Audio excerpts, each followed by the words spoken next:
Dr Fiona Jennings has a professional background in social work and has predominantly worked in country Victoria and Tasmania. Fiona was directly affected by the 2013 Forcett Tasmanian bushfire disaster and worked with the Tasmanian government to coordinate the social recovery program for 18 months. Her PhD research was supported by RMIT University and the Bushfire and Natural Hazards Cooperative Research Centre. Thank you, Darren, and welcome to my research presentation, Navigating Uncertainty, Community Experiences of a Bushfire Disaster. I would like to begin by acknowledging the Tasmanian Aboriginal people, traditional owners of the lands where this research takes place, and pay my respects to elders past and present. This research set out to gain an in-depth understanding of community responses to the 2013 Forcett Tasmania bushfire disaster. No deaths were attributed to this fire, however the catastrophic fire affected people's lives significantly. Animals perished, homes, livelihoods, and vegetation damaged or destroyed. Initially, many of the communities were inaccessible due to the impact of the fire. It became evident that people who lived in these communities possessed a diverse range of knowledge, skills, and experience. Although the fire threatened life, left a trail of destruction, social structure and processes became evident. A sense of governance built on communal norms, together with a strong connection to place and social processes, appeared to provide meaning and purpose. It is the psychosocial processes that are considered in this research. The 2013 Forcett Tasmania bushfire disaster. Friday the 4th of January 2013 was one of the most significant fire days in Tasmania since the 1967 fires. It was a Forcett fire that caused the most damage. It burnt 23,960 hectares and destroyed 193 dwellings, with another 186 buildings destroyed or damaged. The fire, a result of a smouldering stump after a campfire, started on the outskirts of Forcett and continued south along the Arthur Highway towards Port Arthur, devastating the small communities in its path. A constructivist grounded theory method of analysis was used to develop a theory to understand community members' experience of a bushfire disaster. What happened, how community members approached the event, and why, the importance or meaning that underpinned their actions. Interviews took place late 2015 and involved 40 people from the small communities of Forcett, Copping, Boomer Bay, Dunalley, Conneys Marsh and Murdunna, as well as the townships of Bream Creek and Marion Bay. The study also included external support volunteers and representatives from local and state governments and non-government services. Research process. Constructivist grounded theory offered a practical method to gain fresh insights into how people understand their experience. The aim of grounded theory is to generate an original theory that is grounded in the data. It shifts away from testing or imposing theory. In this research, there were 2 literature reviews. The first review illustrated a reflective account of some of the ideas that I had been exposed to. It was the second literature review, the most significant, that integrated the relevant existing knowledge with the new theory. Data analysis. The audio recorded interviews were personally transcribed, which enhanced my understanding of the participants' experiences. Each transcript was then coded line by line. The initial coding breaks down the narratives and allows for thinking in actions and processes rather than topics and themes. I constantly ask the question, what is this person doing or saying right now? The second major phase involved focus coding, selecting the most significant, frequent, and analytical codes, which provide the structure or frame for category construction. Memo writing was also an integral part of the analysis, which assisted in the category construction. It involves reflective thought, such as questions, observations and perspectives, and connections. There was a total of 270 analytical memos that account for theory construction. An important aspect of grounded theory is recognising that knowledge is co-constructed. At times, the research raised issues that related to my experience of the bushfire event, which required reflexivity. Journal writing helped monitor and question how my experience, knowledge, beliefs, values, language, and actions might influence the research. For example, when coding the data, I could identify with participants' feelings of physical exhaustion. I noted this reflection in my journal to ensure it did not influence the research. A journal entry dated 18th of May 2016 states, "When people talked about feeling exhausted, I could relate to their experience. I could feel a certain heaviness threaded through the data." Navigating uncertainty is an interpretive understanding of community members' decision-making, actions and values before, during and after the 2013 Forcett Tasmania bushfire disaster. The theory constructed is built around community members' main concerns and what they did to resolve these concerns. In this study, the word navigating was used to define the process that people pursued during an unaccustomed event.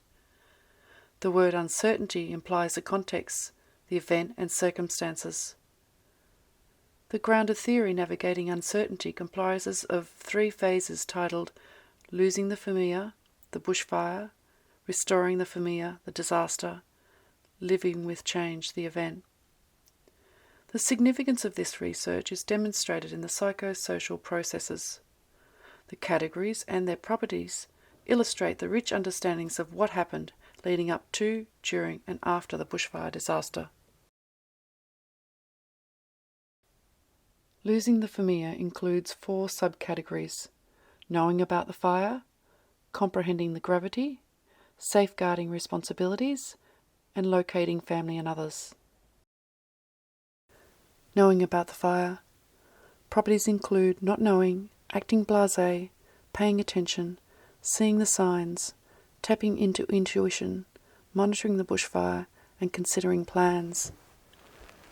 Knowing about the fire was a starting point for many community members. Recognising there was a fire and interpreting the risk varied greatly. Some community members were oblivious that there was a fire burning, whilst others thought it would not lead to anything and used the word blasé. We were completely oblivious. To a certain extent I knew it wasn't looking good, I have to say.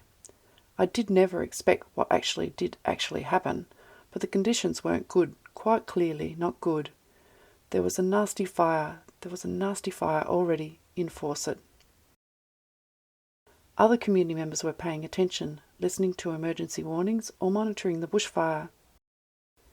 Once aware of the fire, some were comparing the temperature or a plume of smoke to the past fire events in their evaluation, like the 1967 bushfire or a nasty fire that had burnt in the area years before. I remember the 1967 bushfires as a child. I was in about grade 4, but I can remember it was hot right from the word go, and you knew something was going to happen all day that day. I think I was comparing that in my head. A few community members talked about having an inkling or gut feeling that something significant was about to happen and were considering their bushfire plans early. Others were carrying out preparations with a feeling of needing to be organised.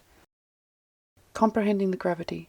Properties include gradual, tightening of a screw, rapid, like a switch going off, grappling with the severity, feeling astounded by fire behaviour, and experiencing disbelief shock. Once aware of the fire, community members started to recognise the seriousness of the situation. Some likened it to a gradual process, tightening of a screw, which happened over time, slowly growing in intensity, and then a realisation of the seriousness of the situation. Others reported it was rapid, much like a switch going off. The cues and signs were seeing billows of smoke, noticing the power switch off, or hearing concern in someone's voice which signified the point in time. I remember vividly the wind picked up and it all happened at once. The wind picked up, the power went off here with a bang, and smoke came, and it was all like it went from nothing to... And I remember when the power went off and I looked at my daughter and said, "Oh my God, it is really actually happening." and it was at that point in time that I lost being calm. It was almost like a switch had gone off, and I started to feel that sick feeling in my stomach. I started to get really anxious. I started to be quite irrational about. If I had left packing to that point, I would have been completely hopeless. The fact that I had organised everything while I was still calm and thinking it wasn't going to happen was a good thing. Language used to describe how astounded residents were by the fire situation included a fireball travelling across the water, fire jumping from the sky, and barrelling through the bushland, while some stated they felt numb or in shutdown mode, disbelief, shock.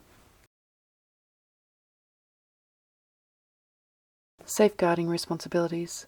Properties include preparing and planning, reviewing plans, relying on customary networks, considering stay or go, factoring topography, considering risk and safety, taking into account capabilities, protecting life and livelihood.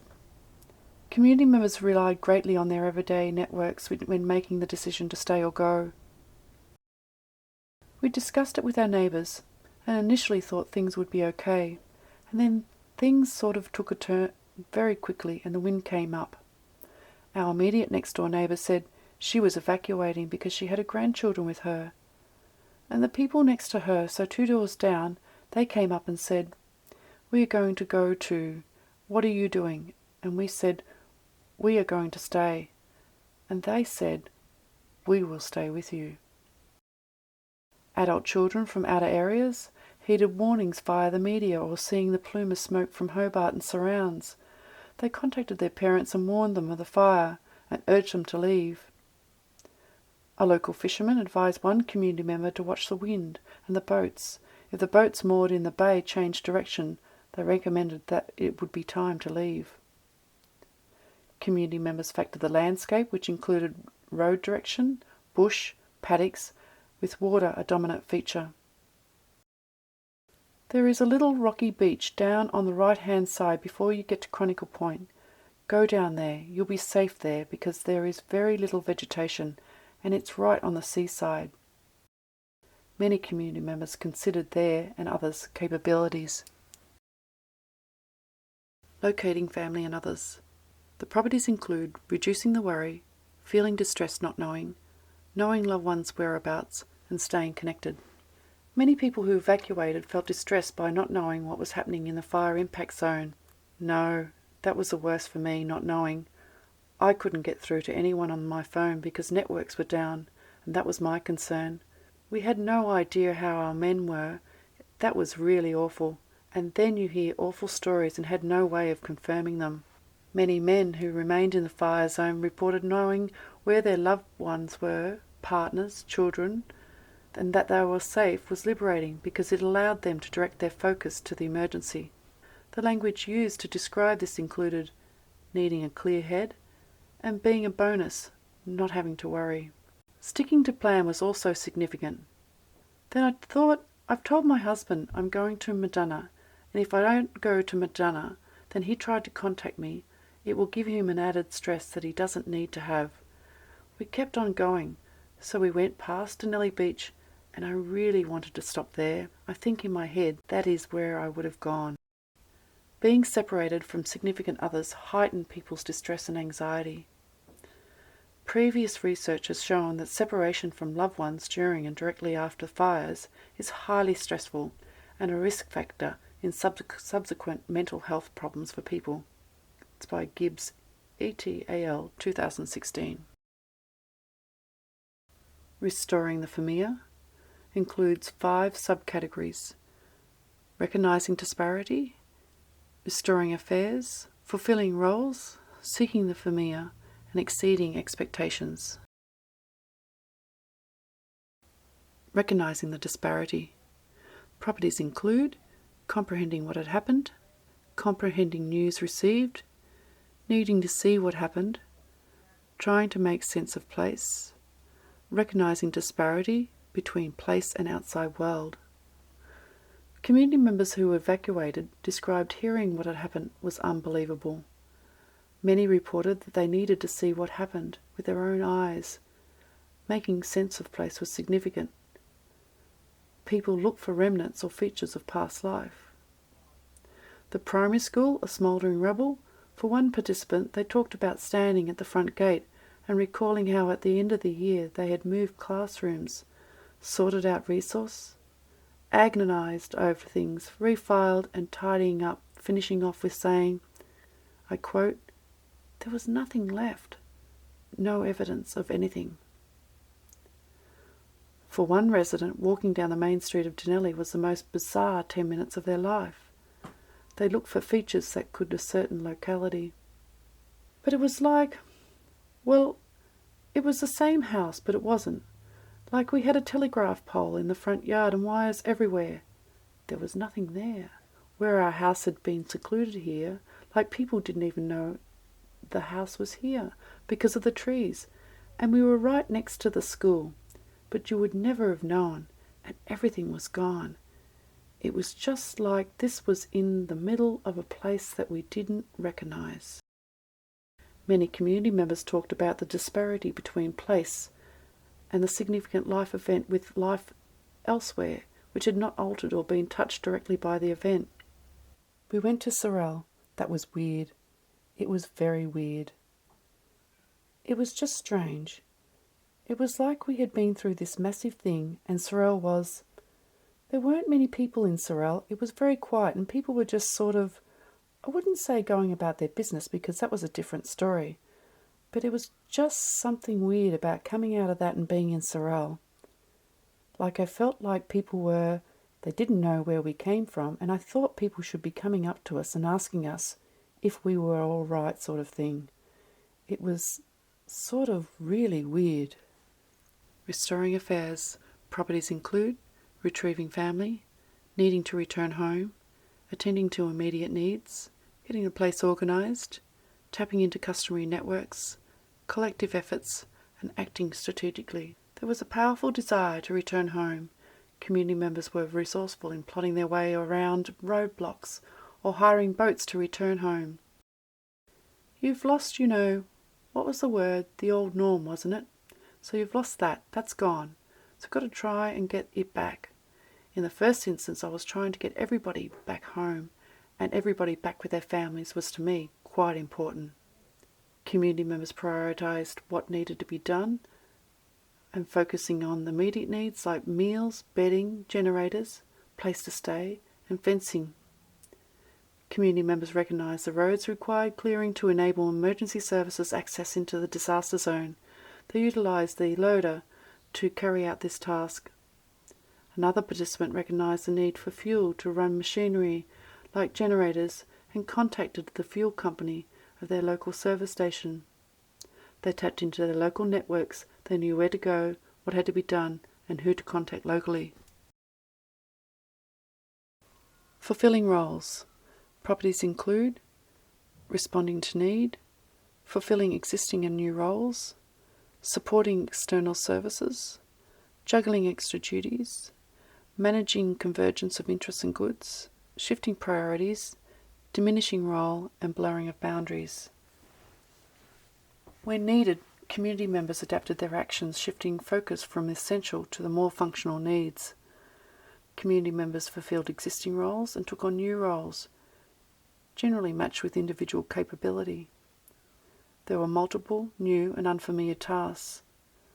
For one community member who needed to rebuild their home, they were also a committee member and had responsibility in rebuilding the community hall. As well as this, they needed to re-establish the cemetery records because the 3 buildings that stored the hard copies were all destroyed in the fire. It was like stuff at church that had to be fixed. Then there was stuff to work out about the hall.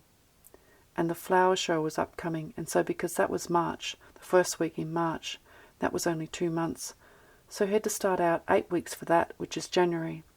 So there was running around, where are we going to have the flower show? What are we going to do? And the church were wanting to allow people to use the church.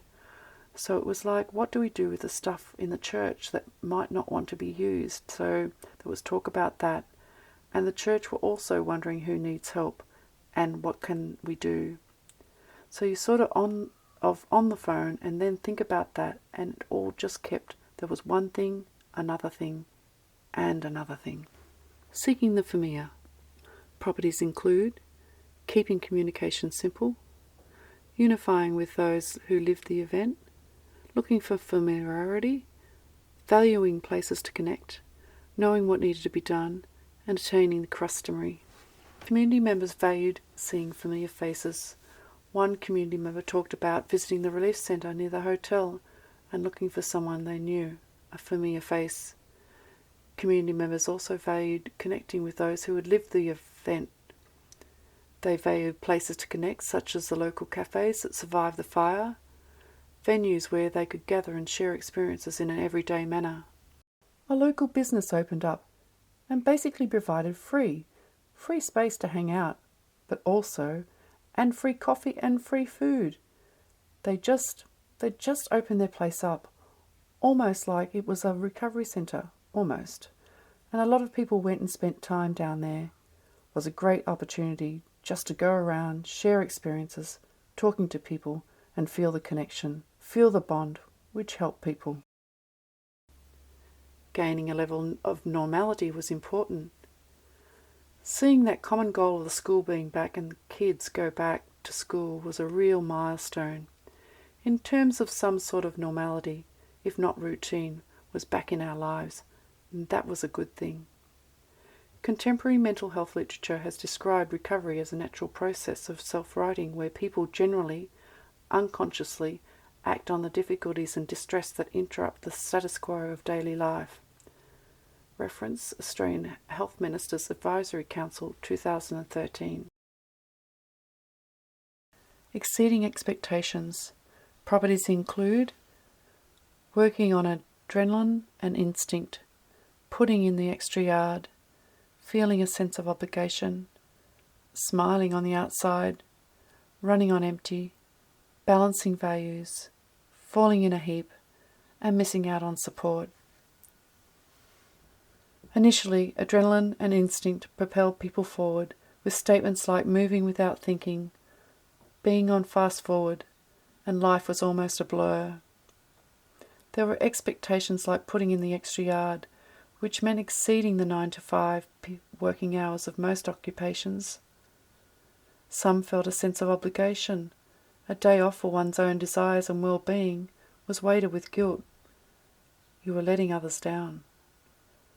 I think lots of people felt, what they need to do is to keep going, because everybody else was in our context.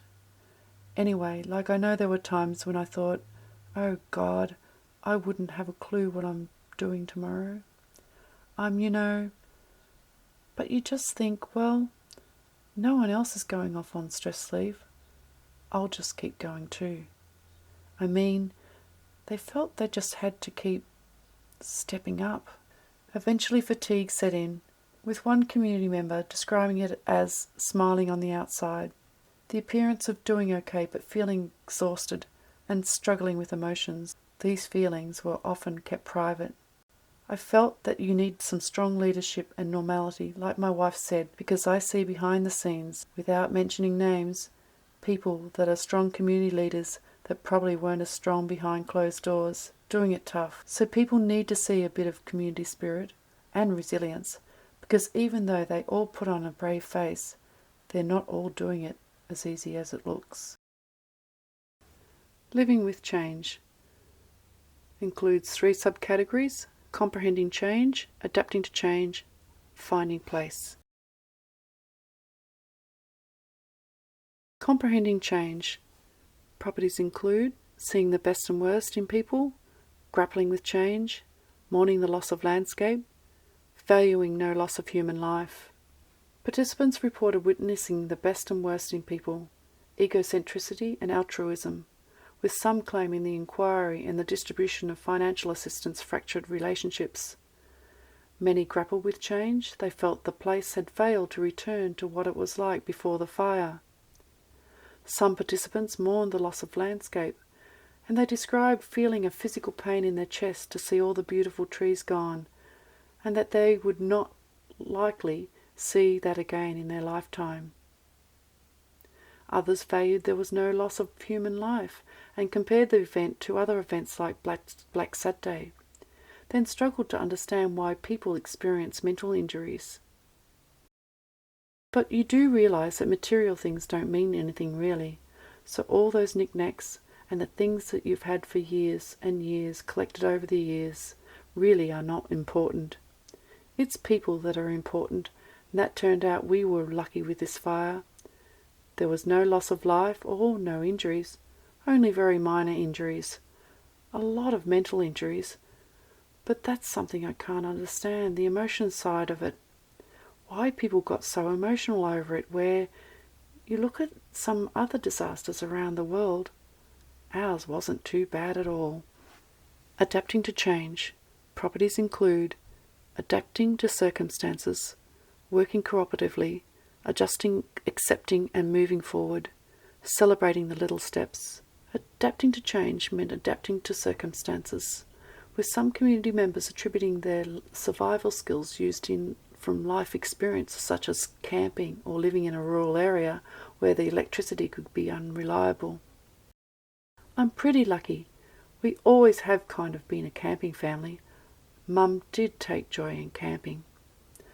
A fairly practical family when it comes to being outdoors kind of people. So I guess having the ability to be able to whip out a barbecue when I went home that day, the instinct that the power would go off, and years of living on the peninsula knowing that every time someone blinks the power goes off, being able to remote access the garage by turning the roller off and things like that, so we could get in there and get the barbecue and get all sorts of things, fuel and things we had stored in there. I guess being that kind of outdoors, a practical family. Community members felt that working cooperatively and a willingness to make do and a healthy desire to rely on each other assisted this process. Some felt it was important to move forward, except that one could not go back and a need to adjust to a change. And in this process, the need to celebrate the little steps. I would say, well, you have to move forward, you cannot go back. As much as you say, I had that, you want that, and I wish I still had it, the reality is it's gone, and for the sake of everyone around you, because we are all in the same boat, as I said before, you need to support each other and say we'll move forward and build another future, and just keep doing that, especially if you're in a small community like we are. Finding place. Properties include looking at the big picture, gaining a new identity, finding place, building community, shifting ways of thinking. Community members acknowledged the loss, damage and trauma, as well as the positive aspects, often apologising for the fact that something good had happened out of something so terrible. The enormity of the event shifted ways of thinking. For example, to survive, cope and deal with the event created opportunities to have differing relationships with others. Plus also the intensity of the event. You get a certain awareness that sort of often you can shift sort of ways of thinking. Like I was saying, my neighbour, very different to me, but we got to be quite good friends, just from being there for a couple of days when the fire was sort of happening and doing stuff. So like you get to sort of have a different relationship with people. From that point of view, it was really good. Those relatively new to the area believed that the bushfire disaster had sped up the processes of being accepted by the community. Because of the fires, they got to know a lot more people. Many community members felt that being directly involved contributed to building community by strengthening relationships and a sense of belonging. Now the community is totally changed. There is still some community, doesn't matter what it is, 90% of it will be together. 10% couldn't give a shit about anybody else, only themselves. You will get that no matter where you go. But the community is a lot stronger. A lot more of the community know who lives in the community. And we feel we've got an identity. We've got an identity. I put in the last Tasman Gazette, Murdunna is no longer a place to drive through. In 1994, Erickson researched communities affected by disasters and identified two forms of trauma. Individual, a blow to the psyche. Collective, a blow to the tissue of social life. The enormity of these trauma experiences affects meaning, and the world is looked at in new and different ways. In conclusion, the study found that under massive disruption, residents relied on familiar processes and relationships which gave a sense of stability and helped them through a period of change. This research illustrates that there may be local processes and ways for residents to participate that are important. Local processes and systems are a feature of social capital and support the foundations of social stability. In the past, social capital has been viewed as a principal element of resilience. Dines, 2002, states social capital is valuable in that it may well have suffered less damage in a disaster event than other forms of capital. Pupovac, 2012, suggests individual and communal strengths can be therapeutic in the process of mitigating the losses and trauma in disaster events.